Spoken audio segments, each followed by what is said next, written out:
Friends, आज मैं आपको सीटेट और दूसरे कॉम्पिटिटिव एग्ज़ाम्स में आने वाले रेशो के न्यूमेरिकल्स के बारे में बताऊंगी कि उन्हें बहुत इजीली हम कैसे सॉल्व कर सकते हैं।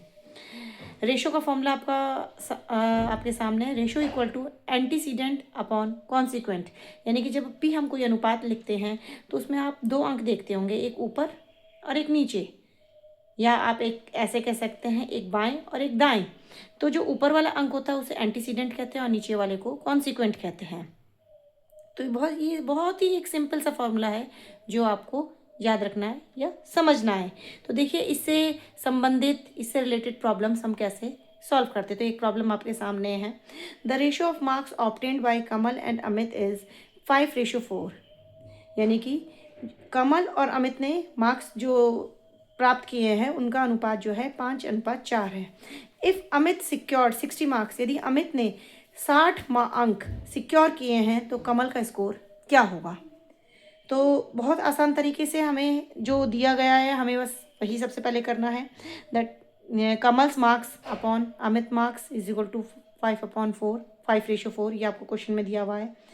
कमल के मार्क्स आपको फाइंड आउट करने हैं और अमित के मार्क्स आपको दिए हुए हैं। तो इसी चीज़ में आपने Kamal's marks upon 60 is equal to 5/4, Kamal's marks is equal to simple cross multiplication और आपका उत्तर आ जाएगा 70। इसी तरह का एक और प्रॉब्लम जो मैं आपके लिए लेके आई हूँ, ये आपको खुद से सॉल्व करना है और इसका आंसर कमेंट बॉक्स में पोस्ट करना है। अब एक अलग कैटेगरी है रेशो में ही, to divide a number into 2 parts in a given ratio, कि एक नंबर को हमें डिवाइड करना है 2 पार्ट्स में और किस हिसाब से, जो हमें रेशो दिया गया है उस हिसाब से हमें डिवाइड करना है। इस तरह के क्वेश्चंस जो हैं सामान्यतः पूछे जाते हैं कॉम्पिटिटिव एग्जाम्स में और हम इन्हें करते हुए कतराते हैं। तो इसके लिए भी आपको बहुत सीधा सा, क्योंकि 2 पार्ट्स में हमें उस नंबर को डिवाइड करना है, तो बहुत सीधा सा एक फॉर्मूला है। First part equal to first term upon sum of terms into number, यानी कि अगर हम पहला पार्ट निकालना चाहें तो हमें क्या लिखना है, first part equal to first term upon sum of terms into number. और सेकंड पार्ट निकालने के लिए सेम फॉर्मूला है, बस जहाँ पे आपने फर्स्ट लिखा है वहाँ पे सेकंड लिखना है, second term upon sum of terms into number. और सेकंड पार्ट निकालने का एक दूसरा तरीका ये भी है कि फर्स्ट पार्ट निकल गया है तो जो टोटल नंबर आपको जो नंबर दिया हुआ जिसको डिवाइड करना है उसमें से उसे माइनस कर दीजिए, is that second part equal to number minus first part. देखिए प्रॉब्लम कैसी होती है। दैट एक प्रॉब्लम है लेके आई हूँ आपके सामने। Divide 63 in the ratio of 4:5। 63 को आपको डिवाइड करना है 4:5 में, यानी कि नंबर क्या है आपका 63 और फर्स्ट टर्म क्या है इसमें 4 और सेकंड टर्म है 5। कुछ नहीं, सिंपल फर्स्ट वाला जो आपका फॉर्मूला है, first part equal to first term, तो first part equal to first term कितना हो गया 4, सम ऑफ टर्म्स कितना हो गया 4 + 5, नंबर कितना हो गया 60 मल्टीप्लाई बाई 60। तो सॉल्व करेंगे तो फर्स्ट पार्ट का आंसर क्या आएगा 28। सेकेंड पार्ट कैसे निकाला, मैंने आपको बताया था, नंबर माइनस फर्स्ट पार्ट।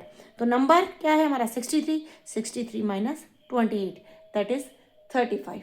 तो इस तरह से बहुत आसानी से आप इस तरह के जो न्यूमेरिकल्स हैं, जो प्रॉब्लम्स हैं, वो आप अपने एग्जाम्स में, कॉम्पिटिटिव एग्जाम्स में इजीली सॉल्व कर सकते हैं।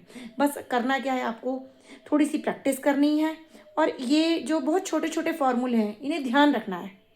हम कोई ट्रिक्स भी आपने बहुत सारी देखी होंगी चैनल्स पे, अलग अलग चैनल्स पे। ट्रिक्स भी अच्छी बात है, लेकिन वो तब कि जब आपको कॉन्सेप्ट क्लियर हो। तो कॉन्सेप्ट आपको यहीं से क्लियर होगा, पहले कॉन्सेप्ट क्लियर करें फिर ट्रिक को अप्लाई करें, क्योंकि कई बार हम ट्रिक भूल जाते हैं। अगर कॉन्सेप्ट हमें क्लियर है तो हम कॉन्सेप्ट अप्लाई करके अपना आंसर निकाल लेते हैं, लेकिन कई बार हम ट्रिक भूल जाते हैं। तो इसलिए मैं आपसे रिक्वेस्ट करूंगी कि कॉम्पिटिटिव एग्जाम्स का क्वेश्चन सॉल्व करने के लिए सबसे पहले आप अपना कॉन्सेप्ट क्लियर करें कि हमें कैसे करना है। तो जो मैंने आपको न्यूमेरिकल दिए हैं प्लीज़ इनको सॉल्व कीजिएगा।